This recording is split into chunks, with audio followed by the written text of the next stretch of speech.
Hola, muy buenas tardes a todos. Me presento en primer lugar, soy Rocío Avalo y desde el año 2017 lidero AFIN Compliance, una joint venture creada entre AFI, Analistas Financieros Internacionales, y FinReg 360, creada con el objetivo de dar soporte y apoyo a las entidades financieras y sobre todo a sus departamentos de compliance, en muchas ocasiones incluso con la externalización completa. En realidad, llevo casi 13 años, un poquito más, asesorando a las entidades en el ámbito financiero, ¿vale? Siempre desde esta óptica del compliance. Y es que, aunque la figura del compliance officer es algo que ahora mismo está muy de moda y está muy demandado, lo cierto es que es una figura que ya existe desde los años 70 y se empezó a implementar en Estados Unidos a raíz de los principales escándalos financieros que hubo en aquella época. A día de hoy, prácticamente todas las empresas cuentan con una unidad de control, incluso distintas funciones de control, ¿no? Según los ámbitos. Auditores internos, técnicos especialistas en gestión de riesgos, compliance officers, responsables de calidad, investigadores de fraude, comités éticos, comités de control interno. O sea, ahora mismo es prácticamente impensable que un controller financiero, es que como os digo, es prácticamente impensable que en ninguna entidad exista esta figura. A lo mejor no recibe este nombre, pero siempre existe esta figura.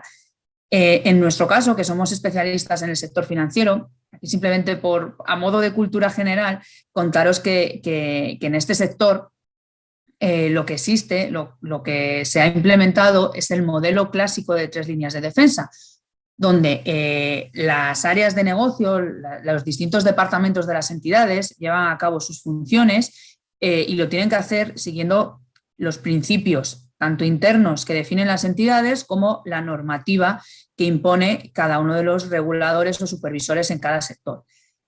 Hay una segunda capa, una segunda unidad de control, que es esta figura de compliance, que a veces se engloba cumplimiento normativo y gestión de riesgos, que lo que hace fundamentalmente es controlar que esa primera línea de defensa, esas áreas de negocio estén desempeñando bien sus funciones.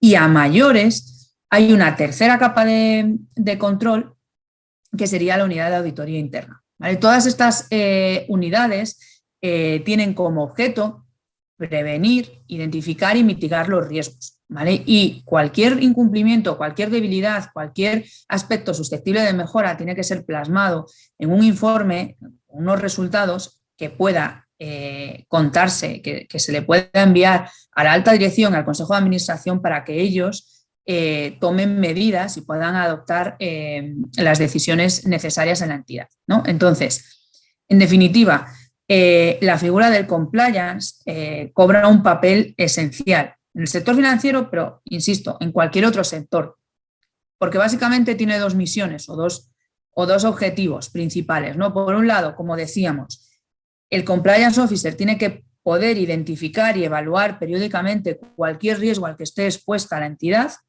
y con estos riesgos estamos hablando pues riesgos de incurrir en pérdidas financieras, ya sea por alguna ineficiencia o algún error de la entidad, ya sea por error del cliente. Pero no solo esas pérdidas que enseguida se pueden cuantificar, sino también riesgo de tener el riesgo reputacional, ¿vale? Que a veces es incluso más importante porque, como decía, muchas veces no se puede cuantificar, pero una pérdida de la confianza de nuestros clientes suponen a medio o largo plazo pues unas pérdidas incluso mayores, ¿no? que un servicio que no ha salido bien y a que al final has tenido que devolver la tarifa cobrada al cliente. También los riesgos legales, los riesgos normativos, los riesgos de recibir una sanción que puede ser económica y, bueno, en algunos casos es más importante que otras, puede suponer un mayor roto en la entidad, pero también el riesgo de ser sancionados con una pérdida de la licencia temporal o indefinida, o incluso sanciones que inhabilitan en el cargo a los administradores de la entidad, ¿no? Bueno, pues la labor de ese compliance es precisamente identificar y evaluar esos riesgos para que no se produzcan, o en el caso de que se lleguen a producir, mitigar las consecuencias. Pero la labor de compliance no se queda solo ahí. El compliance officer, además, tiene que asesorar a la entidad, tiene que asesorar a los distintos departamentos cada vez que sale una nueva normativa en su sector y tiene que ver cómo encaja todo eso en la realidad operativa de la entidad. Porque la norma es igual para todas las entidades y está claro que cada una tiene sus estructuras, su volumen, sus actividades y no tiene por qué coincidir en las mismas medidas y los mismos controles o los mismos riesgos en todas las entidades. ¿Vale? Con este papel tan primordial o tan importante que tiene el Compliance Officer, pues este puesto no deja de ser demandado. De hecho, nosotros, por ejemplo, en la Escuela de Finanzas, en AFI, tenemos un curso preparatorio para la certificación en Compliance de ASCOM, que es la certificación CESCOM, y cada año vemos cómo las entidades y las personas demandan mucho más este curso, ¿no? Y ahora, no solo, insisto, no solo el sector financiero, es que es un curso un curso básico para todos los compliance, ¿no? Y vemos, pues eso, la tremenda demanda. Y es que, perdonadme aquí la expresión que voy a utilizar ahora, pero me gusta, me parece que es muy visual y me gusta que se nos reconozca, ¿no? Los compliance officers al final somos hombre, mujer, orquesta, que tenemos que conocer de todo, de toda la normativa sectorial, pero también normativas transversales, como pueden ser la normativa de prevención de blanqueo de capitales, la normativa de protección de datos, todos los riesgos penales, ¿no?, que afectan ahora a cualquier sociedad. Y aparte de conocer eso, como os decía, hay que tener esa sensibilidad para adaptar esa normativa a la realidad de las entidades. Y no nos llega con eso. La función del compliance, como decíamos, para identificar y medir los riesgos, ¿qué vamos a tener que hacer? Pues vamos a tener que elaborar planes de trabajo. Primero, un mapa de riesgos que identifique todo eso y asociado a ese mapa de riesgos, un plan de trabajo que nos permita periódicamente ir evaluando los distintos riesgos en cada una de las fases o procesos que llevan a cabo las entidades. Esta tarea es bastante difícil si no se cuenta con unas buenas herramientas y no se tienen unos sistemas robustos, pero por lo menos que se tengan sistemas de gestión de riesgos. Vale, y aquí,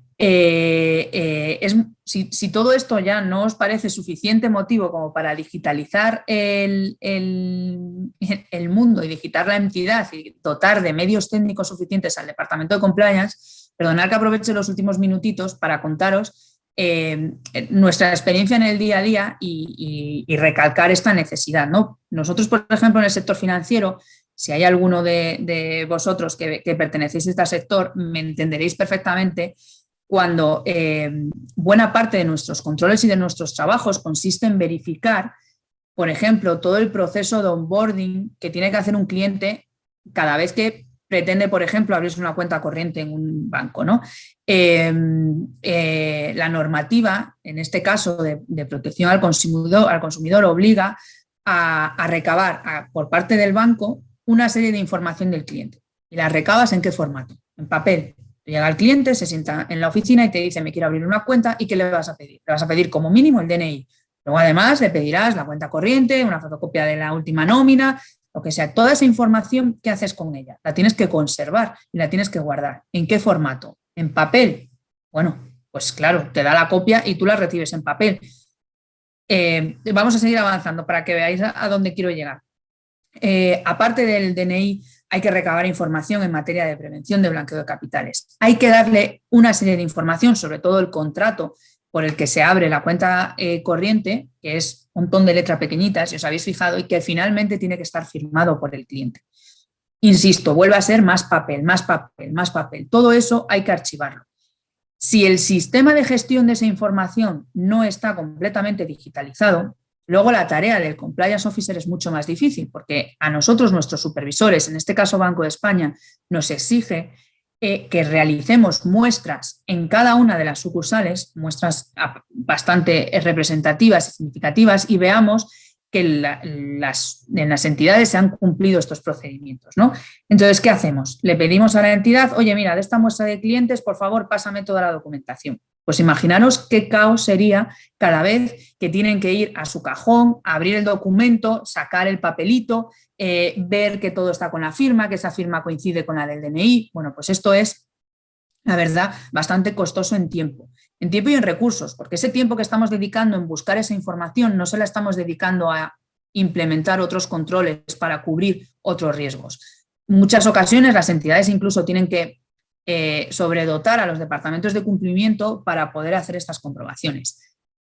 Todo eso sí es en papel. Imaginaros cómo cambia la cosa cuando en vez de un banco tradicional donde siguen archivando todo en papel, se utilizaran aplicaciones digitales que permitieran que esas firmas fueran, por ejemplo, electrónicas. Que esa información tú se la remitas directamente al cliente para que la pueda consultar cuando le dé la gana, porque que se lleve una copia en papel a saber dónde acaba el papel en su casa. En cambio, archivado digitalmente siempre es más fácil recuperarlo. Ahí en esos casos, para nosotros, el proceso de auditoría, de control que tenemos que hacer es muchísimo más sencillo, porque está todo digitalizado y podemos centrar los recursos. Con la pandemia, todo esto no ha hecho más que demostrar que los departamentos de compliance y, por tanto, las entidades tienen que verse también reforzados con estas herramientas tecnológicas. Es mucho más sencillo, es mucho más ágil, nos permite ser mucho más eficiente. Con lo cual, bueno, pues el objetivo principal que yo quería destacar es precisamente esto, ¿no?